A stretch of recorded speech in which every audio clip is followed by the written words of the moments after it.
ब्रह्मचारिणी बेटी।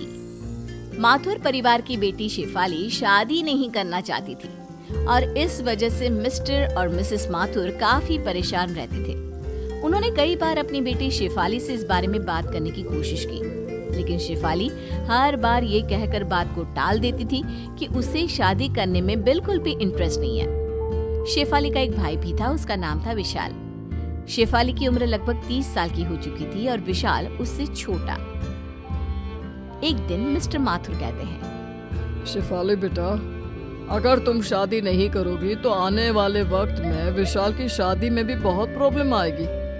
आखिर क्या वजह है, तुम शादी क्यों नहीं करना चाहती हो? पापा, अब मेरी जॉब लग चुकी है और कॉलेज के टाइम में भी मुझे कोई पसंद नहीं था। पता नहीं क्यों मुझे किसी लड़की के साथ रहने और उससे शादी करने में बिल्कुल इंटरेस्ट नहीं है। लेकिन बेटा, इस तरह अकेले जिंदगी तो नहीं कटती। तुम्हें अपने बारे में कुछ सोचना चाहिए। नहीं मम्मी, मैं अपनी जिंदगी में बहुत खुश हूँ। ये शादी, बच्चे, किसी के साथ जिंदगी भर रहना, ये सब मुझे अच्छा नहीं लगता। लेकिन बेटा, विशाल की भी शादी की उम्र हो चुकी है, हमें उसके बारे में भी तो सोचना पड़ेगा ना। हाँ, तो विशाल की शादी करने में क्या प्रॉब्लम है पापा? मुझे शादी नहीं करनी है, ये मेरा डिसीजन है। विशाल शादी कर सकता है। कुछ दिनों के बाद मिस्टर और मिसेस माथुर विशाल की शादी वर्षा नाम की एक लड़की के साथ कर देते हैं और वर्षा माथुर परिवार के साथ रहने लगती है। एक दिन वर्षा और विशाल जब अपने कमरे में बातें कर रहे थे। जानती हो वर्षा, मैं तुमसे बहुत प्यार करता हूँ। I love you। मैं भी तुमसे बहुत प्यार करती हूँ और हमेशा तुम्हारे पास रहना चाहती हूँ विशाल। चलो, इसी बात पर अब जल्दी से मेरे पास आ जाओ। तभी अचानक से शेफाली वहाँ पर आ जाती है। क्या हो रहा है?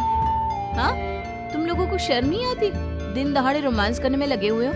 मम्मी पापा भी घर पर ही है। लेकिन शेफाली दीदी, हम तो अपने कमरे में हैं, किसी के सामने थोड़ी ना कुछ कर रहे हैं। बेशर्मी की भी हद होती है। आजकल की लड़कियों को तो बस लड़कों से चिपकने का बहाना चाहिए। मुझे देखो, आज तक किसी लड़के को छुआ तक नहीं है।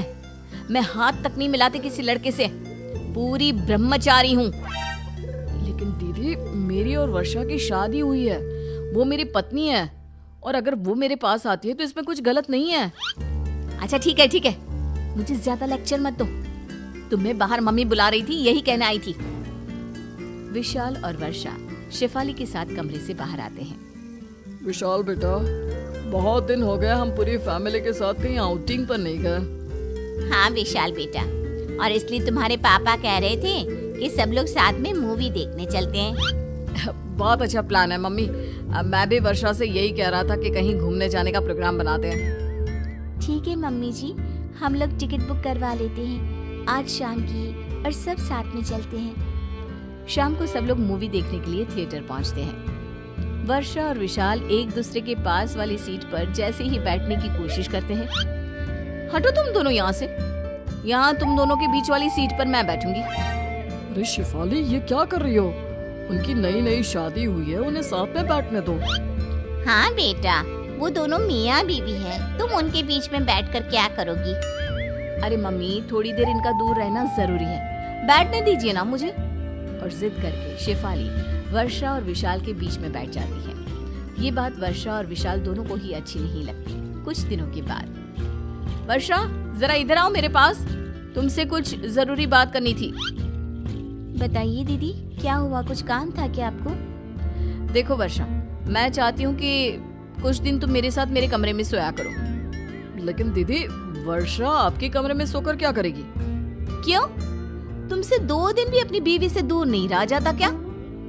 बेटा, विशाल सही तो कह रहा है, और वर्षा को तुम्हारे कमरे में सोने की क्या जरूरत है?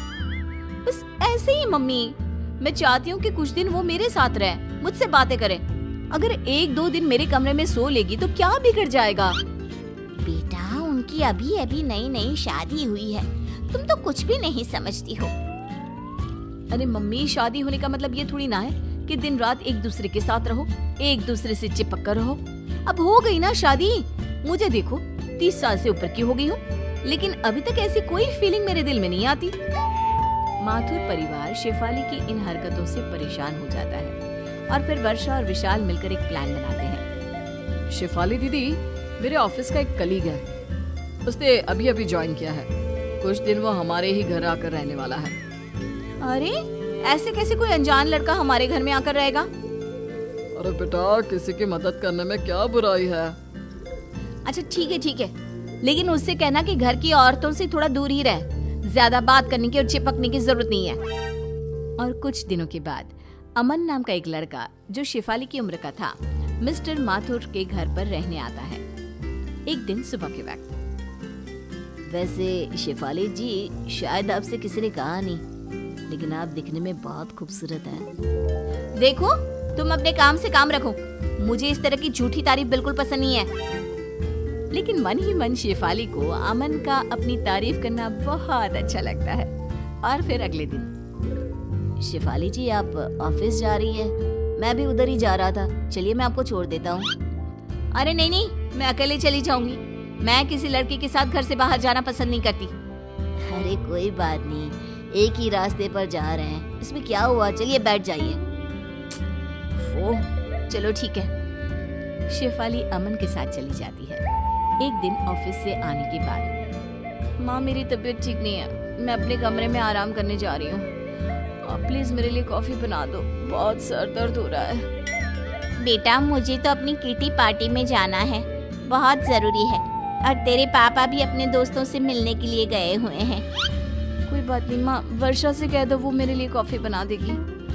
वर्षा शॉपिंग पर गई है विशाल के साथ, बेटा तुम खुद बना लो ना। इतना कहकर मिसेस माथुर वहां से चली जाती है। वर्षा के सर में जरा सा दर्द होता है तो विशाल कैसे लपक कर उसके लिए दवाई लेकर आता है, उसके लिए चाय बनाता है। यहाँ मेरे लिए कोई भी नहीं है। तभी वहां पर अमन आता है। किसने कहा आपके लिए कोई नहीं है? आप आराम करिए, मैं अभी आपके लिए कॉफी और आपकी दवाई दोनों लेकर आता हूँ। Thank you so much. थोड़ी देर बाद अमन शेफाली को दवाई देता है और अपने हाथों की बनी कॉफी भी पिलाता है। वैसे शेफाली जी, आप गलत सोचती है। देखिए, लड़के उतने बुरे भी नहीं होते, और अगर जिंदगी में एक लाइफ पार्टनर हो तो जिंदगी आसान हो जाती है।